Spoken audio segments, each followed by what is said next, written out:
Well, as today's visit by the Prime Minister shows, Egypt is a key player in regional diplomacy.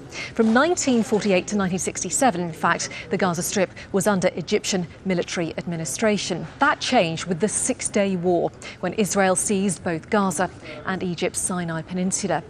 Egypt and Israel went to war again in 1973, when Egyptian forces launched a surprise attack. But 6 years later, Egypt signed a peace treaty with Israel to become the first Arab nation to recognise the Jewish state.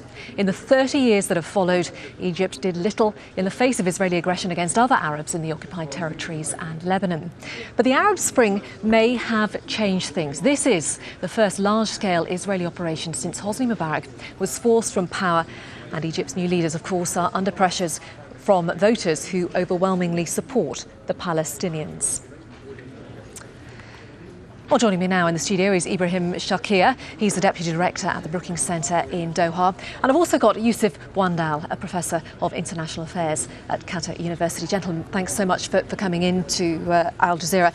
Ibrahim, if I can start with you, the political landscape across the Arab world has changed significantly since the last war involving Israel and Hamas back in 2008, hasn't it?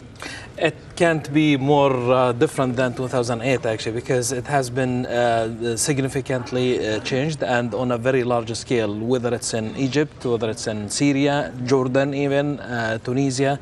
And by Jordan, I'm referring to the most recent protests that are taking place now at the moment.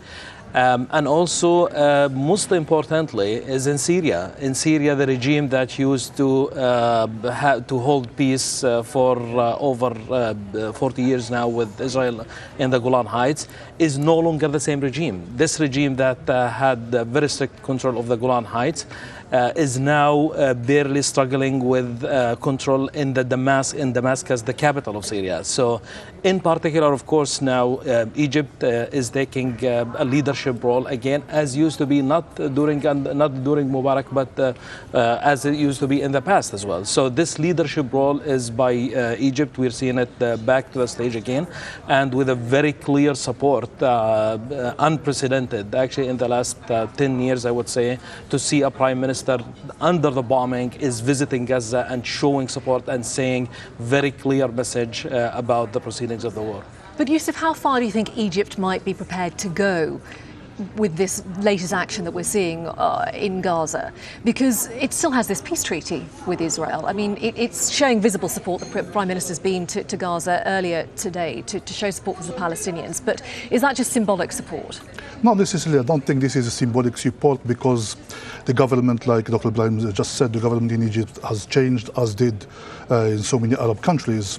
Obviously, we didn't expect such a visit, but the Egyptians seized the opportunity to go to Gaza and to show that particular support. And obviously, if we're listening to what the Prime Minister of Egypt was saying, very, very strong support indeed. And he even claimed that basically the Egyptians would not stop until the Palestinians get their rights with Jerusalem. Would not stop, though. What does that actually, in practice, mean? This is very basically open to interpretations, but obviously the action of Egypt, as well as other Arab countries, let's not forget that the Tunisian foreign minister, again an Islamist, is going to visit Gaza tomorrow. We see that the Israelis have called something like 16,000 reservists. They moved their troops to the borders of Gaza. So basically, it's wait and see what's going to happen. So the reaction, the Egyptians' position, and with that, that of many Arab countries will depend to a large extent on what Israel is going to do next. Secondly, let's not forget that as we speak right now, so many Friday prayers are taking place in different countries in the Arab world. Depending on what the preachers are going to say, the reaction will be taken.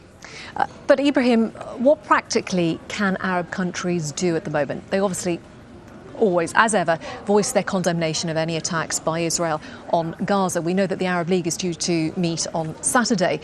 But, you know, what effect is having a meeting of the Arab League actually going to achieve? It's not going to stop Israel, is it? I mean, Israel's not going to listen to anything the Arab League has to say.